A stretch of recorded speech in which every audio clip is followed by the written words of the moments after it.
மாப்ள, மித்ராவும் நீங்களும் கல்யாணத்துக்கு போறதா சொல்லி போனீங்களே, கல்யாணம் நல்லபடியா முடிஞ்சுதா? இல்ல பாட்டி. என்ன சொல்றீங்க மாப்ள? கல்யாணத்துக்கு போறதா சொல்லிட்டு மித்ராவும் நீங்களும் புறப்பட்டு போனீங்க. கிளம்பினப்போ மித்ரா கூட போயிட்டு இப்ப பாரதி கூட வந்திருக்கீங்க. என்ன நடந்துச்சு?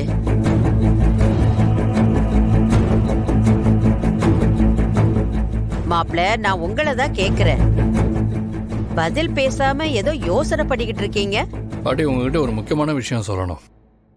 என்ன விஷயம் சொல்லுங்க.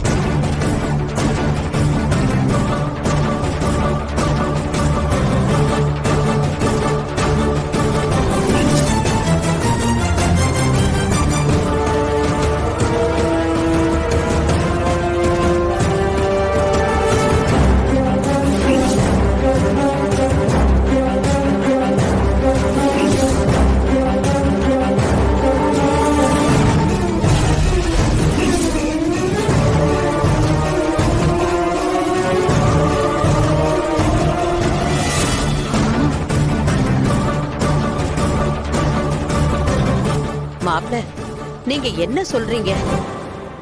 மித்ராவா இப்படி எல்லாம் பண்ணா? ஆமா பாட்டி. கருமம் கருமம். இந்த வீட்டுல இன்னும் என்னெல்லாம் கூத்து நடக்க போகுதுன்னு தெரியலையே. எல்லாத்தையும் பார்த்து தொலைய வேண்டி இருக்கு. எனக்கு காலையிலே அவ புறப்பட்டு போனப்பவே தெரியும். ஒரு தினுசா போனாலே. இப்பதான் தெரியுது அவ வண்டவாளமெல்லாம். இந்த மித்ரா ஏன் இப்படி எல்லாம் பண்ணிக்கிட்டு இருக்கா? அவளுக்கு எவ்வளவு திமிரு இருந்தா இந்த கல்யாணத்தை நடத்தி வைக்கிறதுக்கு நாங்க லண்டன்ல இருந்து வந்து உட்கார்ந்துருக்கோம். இவ அத பத்தி எல்லாம் யோசிக்காம அவ இஷ்டத்துக்கு கல்யாணம் பண்ண போயிருப்பா. இந்த வீட்ல அப்படி என்னதான் நடக்குது? வீட்ல சொல்லாம கல்யாணம் பண்ணிக்கிற அளவுக்கு அவ என்ன அவ்வளவு பெரிய மனுஷி ஆயிட்டாளா?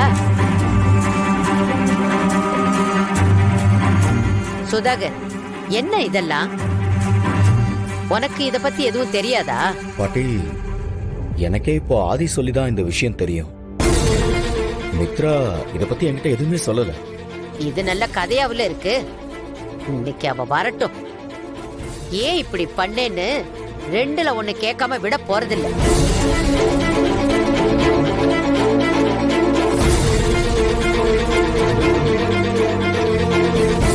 இஷ்டத்துக்கு பண்ணிட்டு இருக்காளா?